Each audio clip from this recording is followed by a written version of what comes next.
भारत के प्रमुख राष्ट्रीय उद्यानों पर चल रही DIS के इस सीरीज में आप सभी का स्वागत है। आज के इस एपिसोड में हम भारत के पूर्वोत्तर राज्यों में स्थापित किए गए महत्वपूर्ण राष्ट्रीय उद्यानों पर चर्चा करेंगे। इस क्रम में पहला नाम आता है मानस राष्ट्रीय उद्यान व टाइगर रिजर्व का। हिमालय की तलहटी के भाबर क्षेत्रों में विस्तृत मानस राष्ट्रीय उद्यान व टाइगर रिजर्व पश्चिमी असम राज्य में स्थित है। गौरतलब है कि यह उद्यान व टाइगर रिजर्व यूनेस्को की एक वर्ल्ड हेरिटेज साइट होने के साथ साथ चिरांग रेपू एलिफेंट रिजर्व का एक कोर एरिया भी है। यही एलिफेंट रिजर्व भारत व भूटान के बीच एक अंतरराष्ट्रीय एलिफेंट कॉरिडोर के रूप में कार्य करता है। यहाँ पाए जाने वाले दुर्लभ जीव जंतुओं में मुख्यतया गोल्डन लंगूर, पिग्मी हॉग, बंगाल फ्लोरिकन व असम रूफ टर्टल शामिल हैं। IUCN की रेड डेटा लिस्ट में गोल्डन लंगूर, असम रूफ टर्टल और पिग्मी हॉग तीनों को ही संकटग्रस्त यानी एंडेंजर्ड तथा बंगाल फ्लोरिकन को गंभीर रूप से संकटग्रस्त यानी कि क्रिटिकली एंडेंजर्ड की श्रेणी में रखा गया है।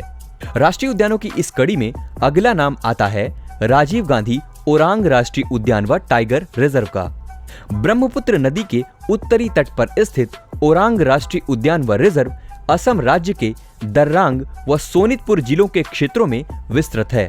मिनी काजीरंगा के नाम से प्रसिद्ध ओरांग राष्ट्रीय उद्यान पचनोई, बलसिरी और धनसिरी 3 नदियों से घिरा हुआ है, जो कि आगे जाकर ब्रह्मपुत्र नदी में मिल जाती हैं। दुर्लभ व लुप्तप्राय जीव जंतुओं की प्रजातियों से समृद्ध ओरांग राष्ट्रीय उद्यान में ब्राह्मणी डक, गैंगटिक डॉल्फिन तथा कछुए की विभिन्न प्रजातियां भी देखने को मिलती हैं।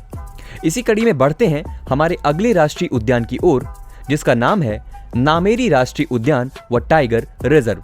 असम व अरुणाचल प्रदेश के अंतरराज्यीय सीमा पर स्थित नामेरी राष्ट्रीय उद्यान असम राज्य के सोनितपुर जिले में स्थित है। गौरतलब है कि नामेरी राष्ट्रीय उद्यान दरअसल नामेरी टाइगर रिजर्व का कोर एरिया है। इसके अलावा इस उद्यान की दक्षिण पश्चिमी सीमा में जिया भराली नदी भी बहती है। नामेरी राष्ट्रीय उद्यान उत्तर पूर्वी दिशा में अरुणाचल प्रदेश के पक्के टाइगर रिजर्व से अपनी सीमा को साझा करता है।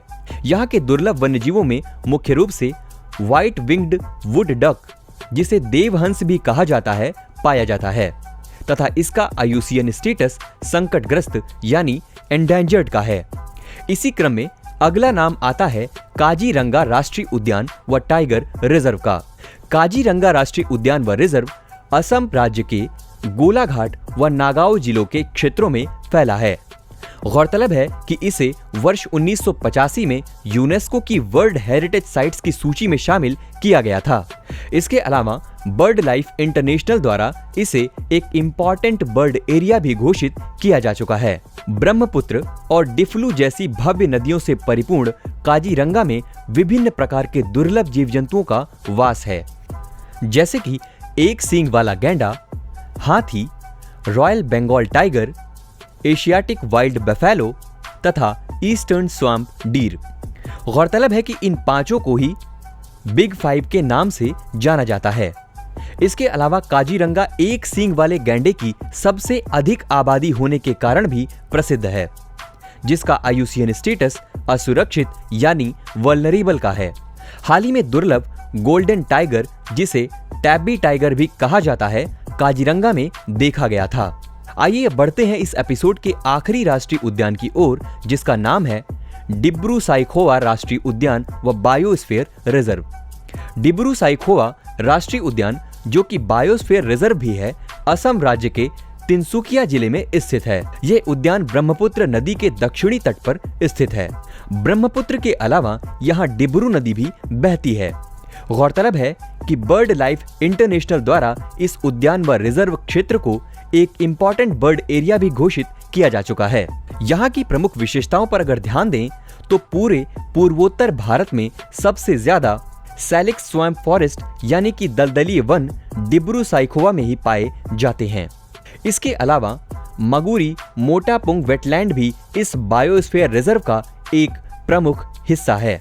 यहाँ पाए जाने वाले दुर्लभ वन्यजीवों में हुलू गिब्बन प्रमुख है, जिसका IUCN स्टेटस संकटग्रस्त यानी एंडेंजर्ड का है।